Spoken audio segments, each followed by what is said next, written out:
우리 새가족위원회에서 헌신하며 고백한 찬양의 고백, 그 고백 끝까지 기도로서 잘 이어가시기를 간절히 축복합니다.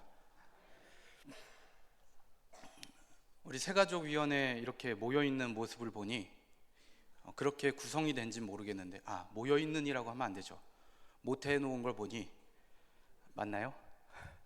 네, 못해놓은 걸 보니 얼굴만 봐도 웃음이 지어지는 성도님들만 저희 계시네요. 네, 아주 좋습니다. 오늘 새가족위원회 헌신의 자리로 수요기도회로 모이게 하신 하나님의 은혜에 참으로 감사드립니다.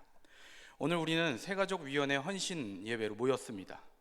우리는 흔히 교회라고 하면 웅장한 예배당이나 잘 짜여져 있는 조직을 떠올립니다. 하지만 성도님들께 여쭤봅니다. 교회의 진짜 얼굴은 어디에 있습니까?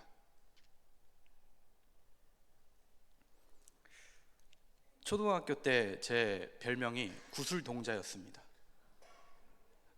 여러분들이 생각하시는 그 구슬동자, 이렇게 그런 의미에서 구슬동자가 아닙니다. 제 눈이 구슬처럼 밝고 빛난다 해서 구슬동자였습니다. 정말입니다. 네. 교회의 얼굴, 그것은 바로 처음 우리 교회에 찾아온 한 사람의 눈동자에 비친 우리의 모습일 겁니다. 교회는 건물이 아닌 것 익히 들어서 아실 것입니다. 교회는 사람을 맞이하고 그 사람을 품어 안고 마침내 그리스도라고 하는 생명으로 연결하는 사랑의 공동체이기 때문입니다. 성도 여러분, 우리 한번 상상 아니면 기억을 떠올려 보시기 바랍니다. 교회라고 하는 낯선 이름, 낯선 문턱을 처음 넘던 그날의 감정과 분위기를 떠올려 봅니다. 어떤 분은 깨어진 가정을 뒤로하고 위로받고 싶어서 왔을 것입니다. 어떤 분은 실패한 사업의 어려움 속에서 그 속에서 지푸라기라도 잡는 심정으로 왔을 것입니다. 또 어떤 분은 어린 자녀를 생각하며 나처럼 이 세상을 살게 하지 않겠다라고 하는 간절한 부모의 마음으로 그 무거운 문을 열었을 것입니다. 그분들에게 교회는 단순한 종교시설이 아닙니다. 여기라면 나를 있는 그대로 받아줄까? 라는 살기 위한 질문이 던지는 마지막 보루 아닐까 합니다. 그러나 그 문을 열고 들어오는 순간 그들이 마주하는 것은 무엇입니까? 예배당의 문을 열고 들어온 순간 찬송가가 낯설게 퍼져 울립니다. 그리고 어디선가 웃음소리가 들립니다. 끼리끼리 모여 웃음꽃을 피우는 성도들이 보입니다. 어디 앉아야 할지 몰라 서성이는 자신을 향해 저 사람 누구지? 저기 서서 뭐 하는 거야? 들어왔으면 앉아야지 하며 쳐다보는 무심한 시선들. 그 찰나의 순간에 누군가는 여기도 내가 있을 곳이 아니구나 라고 하며 마음의 문을 닫아버립니다.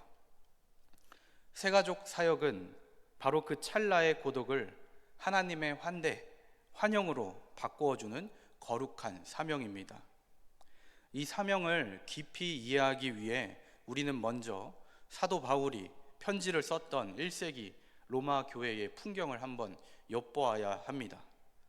당시 이 편지, 오늘 읽은 로마서에 나타나는 강한 자와 약한 자는 단순한 개인의 성격에 따른 강한 사람, 약한 사람의 차이가 아니라 뿌리가 깊은 집단 간의 문화적인 갈등을 말합니다.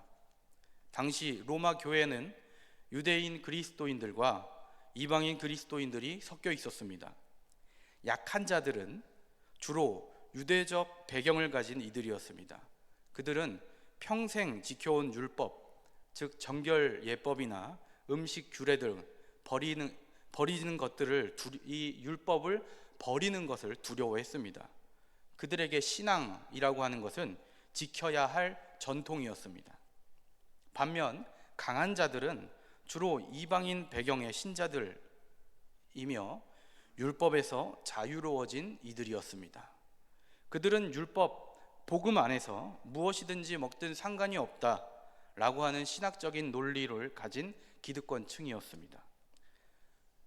당시에 사회적으로 볼 때 강한 자들은 약한 자들을 향해 지적인 우월감을 느끼며 그들을, 약한 자들을 옹졸하고 고지식한, 옛것에서 벗어나지 못한 사람이라고 비웃습니다.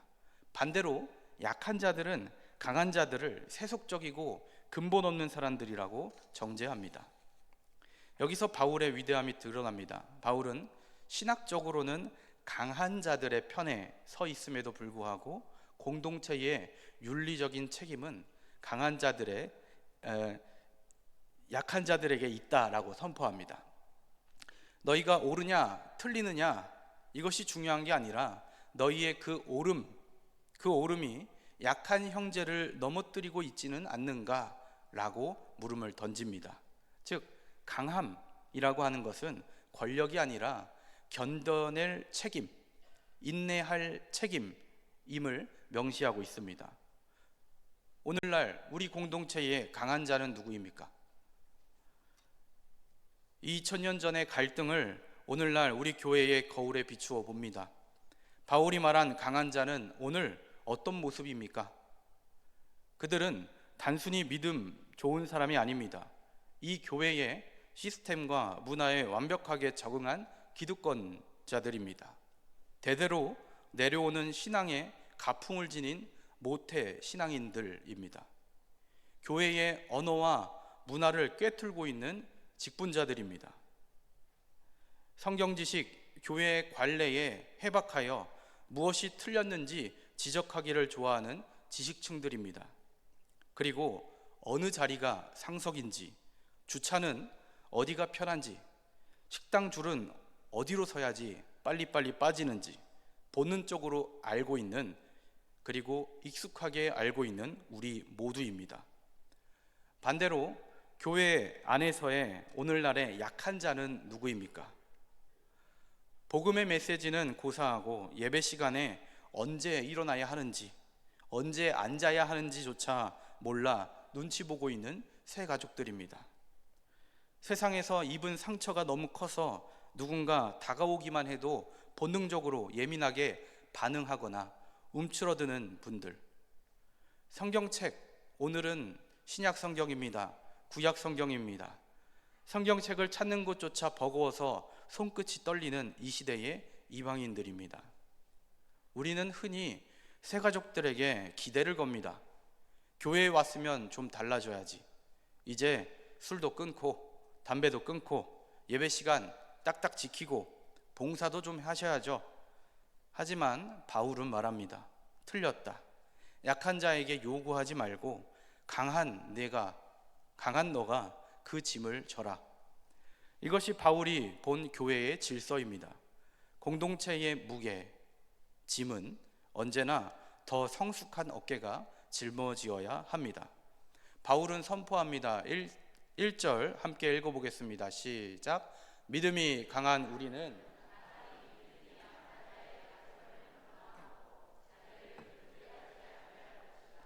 아멘.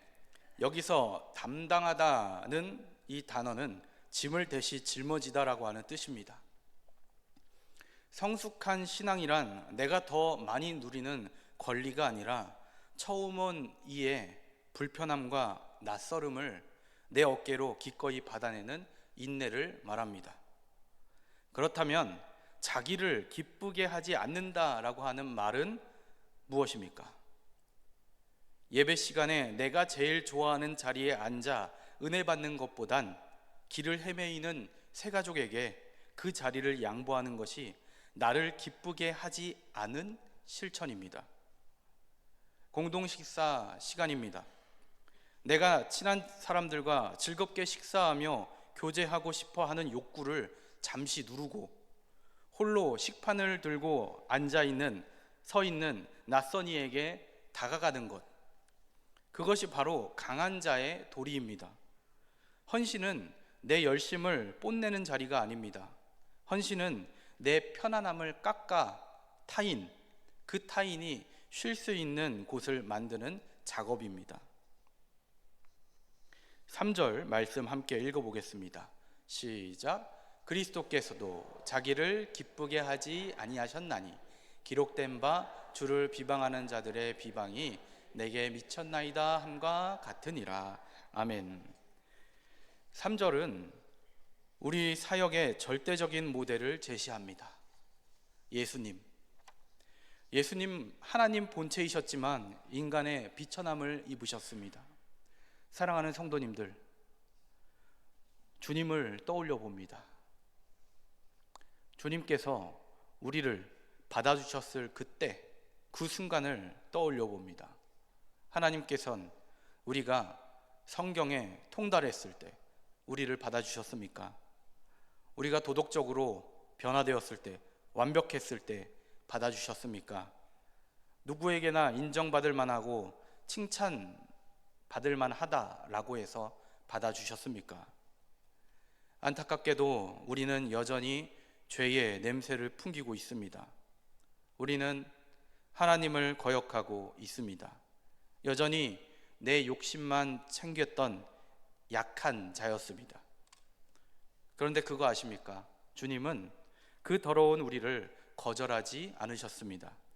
오히려 우리의 죄의 짐을 대신 지시고 어디로? 십자가로 나아가셨습니다. 새가족 사역을 하다 보면, 새로운 분들과 함께 대하다 보면 속상할 때가 참 많이 있습니다. 정성껏 전화해도 받지 않고, 신방을 가도 신방의 전화에 냉담하며 기껏 챙겨주었더니 엉뚱한 오해도 합니다. 그러면 우리는 지칩니다. 내가 도대체 뭘 위해서 이렇게까지 해야 하는가 라고 하는 자괴감이 듭니다. 그때 3절의 말씀, 이 말씀을 붙드시기를 간절히 소망합니다. 주님도 자기를 기쁘게 하지 않으셨습니다. 주님은 우리에게 환영받지 못하면서도 우리를 환영해 주셨습니다. 우리가 새가족을 받는 것은 내 성격이 좋아서가 아닙니다. 내 품이 넓어서가 아닙니다. 나를 먼저 받아주신 주님의 그 압도적인 크신 은혜의 빚진 자로서 그 빚을 갚는 행위인 것입니다. 우리의 사역, 새가족을 향한 우리의 사역, 이 사역은 속도전이 아닙니다. 4절 한번 읽어보겠습니다. 시작. 무엇이든지 전에 기록된 바는 우리의 교훈을 위하여 기록된 것이니 우리로 하여금 인내로 또는 성경의 위로로 소망을 가지게 함이니라. 아멘. 4절에서 바울은 성경이 우리에게 주는 유익으로 인내와 위로를 꼽습니다. 교회를 세우는 힘은 화려한 프로그램이 아니라 말씀 안에서 버티는 지속성입니다. 우리 한 영혼이 교회에 정착하는 과정은 마치 땅에 씨앗을 심고 기다리는 그 시간과도 같습니다. 눈에 보이는 싹이 당장 나지 않는다고 우리가 땅을 파헤쳐 봅니까? 만약 땅을 파헤쳐 보면 어떻게 됩니까? 뿌린 씨앗을 보며 얼마나 자랐나 하며 땅을 들춰봅니다. 씨앗은 죽게 됩니다. 새가족도 마찬가지입니다. 그분이 교회에 완전히 녹아들 때까지 우리는 기다려줘야 합니다.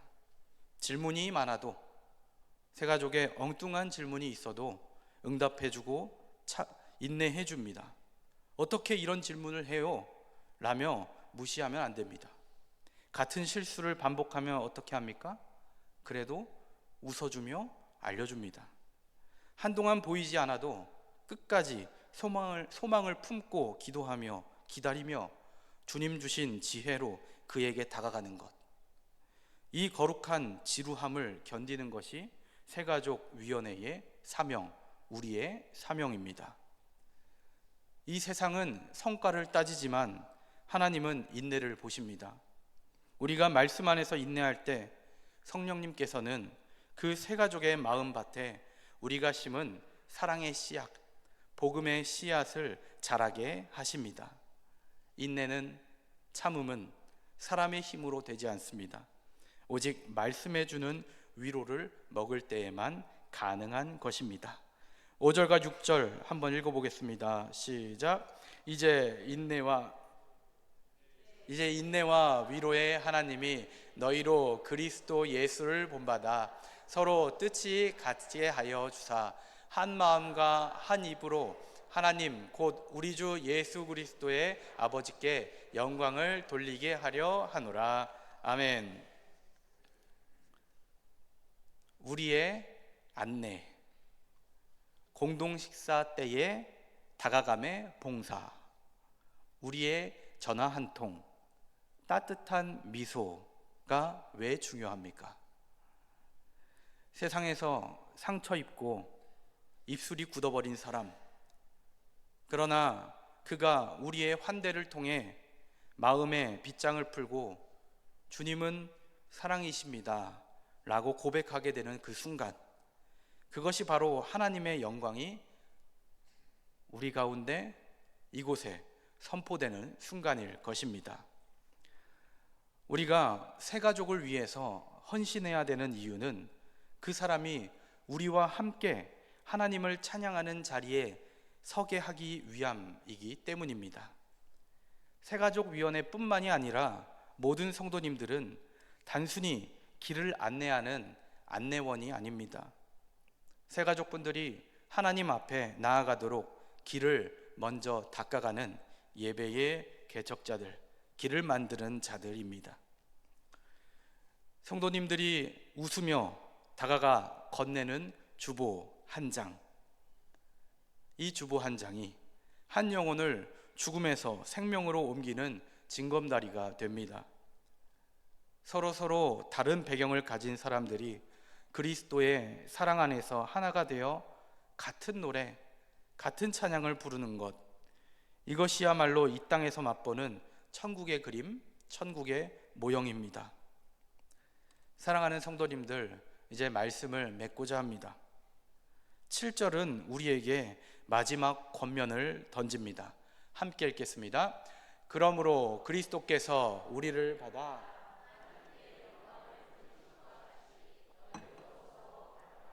아멘. 우리도 모두 한때 길을 잃은 어린 양이었습니다. 주님의 집 문 밖에서 서성이며 누군가 내 이름을 불러주기를, 다시 나를 끌어주기를, 누군가 내 손을 잡아주기를 간절히 바랬던 사람들입니다. 그때 그 순간을 떠올려 봅니다. 누군가 우리에게 먼저 다가옵니다. 집사님의 따뜻한 미소일 수도 있고, 권사님의 투박하지만 진심 어린 챙김이었을 수도 있습니다. 그분들을 통해 우리는 하나님의 얼굴을 보고 하나님의 사랑을 체험했습니다. 이제 우리가 그 자리에 서야 합니다. 새가족 사역은 대단한 기술이 필요한 것이 아닙니다. 모르는 분이 지나갈 때 먼저 눈을 맞추고 인사하는 것, 예배당 뒤편에서 쭈뼛거리는 분이 보인다면 그에게 다가가 자리를 안내해 주는 것, 그들의 서툰 신앙 고백을 무시하거나 비판하지 않고 끝까지 들어주는 것, 이 작은 행동 속에 복음의 생명력이 흘러 들어갑니다. 누군가 우리 교회, 강진읍교회를 떠올릴 때 거기 가니 참 따뜻하더라, 나 같은 사람도 환영해 주더라 라고 말할 수 있다면 우리는 이미 그리스도의 명령을 완수한 것입니다. 오늘 헌신을 다짐하는 새가족위원회 여러분, 그리고 여기에 모인 모든 성도분들, 우리는 사람을 평가하는 판사가 아닙니다. 우리는 사람을 안아주는 어머니의 품이 되어야 합니다. 나를 기쁘게 하는 신앙생활에서 벗어나시길 소망합니다. 이웃을 기쁘게 하고 세워주는 성숙한 성도로 거듭나시기 바랍니다. 그리스도께서 우리를 받으신 그 조건 없는 사랑을 기억하시길 소망합니다.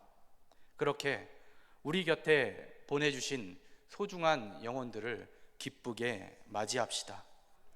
주님께서는 우리의 그 작은 환대를 통해 새로운 생명을 품게 하시고 우리 공동체를 더욱 견고한 사랑의 집으로 세워가실 것입니다. 그 은혜의 통로로 쓰임받을 성도님들의 삶에 주님의 위로와 기쁨이 충만하기를 간절히 축복합니다. 자격 없는 우리를 먼저 찾아오시어 품어주신 하나님, 그 크신 환대의 은혜를 입었음에도 정작 우리는 교회 안에서 우리만의 성을 쌓고 있지는 않았는지 돌아봅니다.